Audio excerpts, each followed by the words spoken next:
Chers amis, bienvenue pour cette nouvelle chronique KTO. Nous sommes entrés cette semaine dans la dernière phase du synode de 2023. Pour rappel, il y aura une assemblée synodale l'année prochaine en 2024.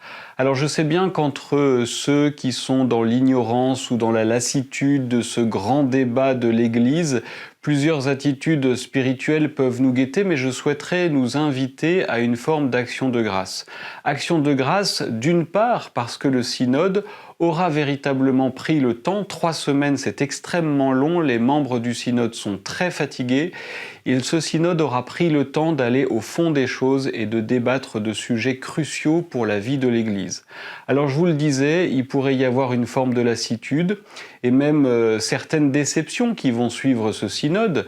Mais j'ai envie de vous dire, est-ce que Jésus n'a pas parfois déçu ses disciples par certaines de ses décisions? Eh bien, je pense qu'il y a une juste attitude spirituelle à retrouver dans l'accueil de ce synode. La première attitude, c'est une forme de juste obéissance. L'autorité de l'Église prend à bras-le-corps certains sujets.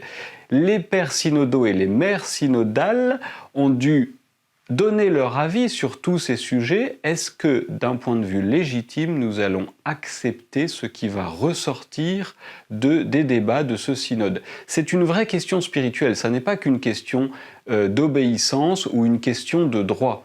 Quel est, au fond, notre regard et notre attitude vis-à-vis de la hiérarchie de l'Église dans ce qu'elle décide pour le bien commun de notre Église?